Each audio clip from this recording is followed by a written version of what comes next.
তেলে মুন্ডমালা বর দেখি মা বনমালা ফুলে তেলে মুন্ডমালা বর দেখি মা বনমালা একবার বসে ছেড়ে ধরো দেখি মুরলিও ধরে একবার বসে ছেড়ে ধরো দেখি মুরলিও ধরে একবার নাচো মা একবার নাচো মা। হ্যালো এভরিওয়ান, সবাইকে নমস্কার। আশা করি সবাই ভালো আছেন। তো এই ভিডিওটা ছিল কালী পুজোর একদিন আগের ভিডিও। তো ভিডিওটা আমার এডিট করাও হয়নি আর আপলোড করাও হয়নি। আমি মাঝে কালী পুজোয় খুবই ব্যস্ত ছিলাম, যার কারণে আমার ভিডিওটা আপলোড করা হয়নি।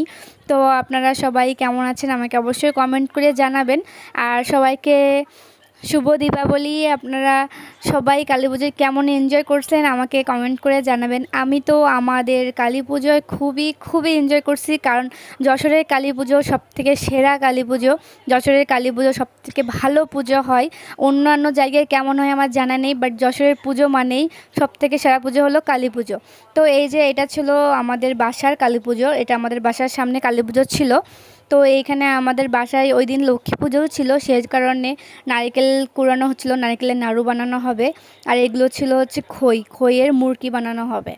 তো এই যে নারকেল অনেকক্ষণ জ্বালানোর পরেও তো দেখলাম জাল হচ্ছে না, কারণ ওই দিনকে নারকেলের গুড়টা একেবারেই ভালো ছিল না, যার কারণে নারকেলের নাড়ু বানাইতে অনেক টাইম লাগছে।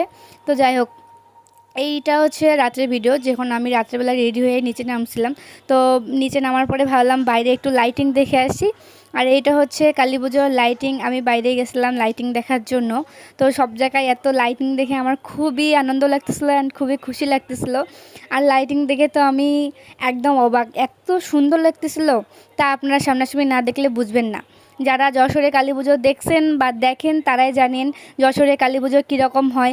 আপনাদের সবার কাছে আমার অনুরোধ থাকলো আপনারা অবশ্যই কালী পুজোয় আসবেন যশোরে, বিশেষ করে কালী পুজো দেখার জন্য। তো এইগুলো লাইটিং করা হচ্ছিল সব কালী পুজো উপলক্ষে। আগের দিন সব লাইটিং কমপ্লিট করা হচ্ছিল। অনেক জায়গায় কাজ এখনও শেষ হয়নি। যেমন এটা ছিল শ্রীধর পুকুর পাড়ে, যেখানে কাজ চলতেছে। এখানকার থিমটা সবথেকে বড় বানানো হয়, যার কারণে এখানকার কাজ এখনও কমপ্লিট হয়নি। তবে এক রাতের মধ্যে এরা হয়তো কাজটা কমপ্লিট করবে, যেহেতু কালকে পুজো।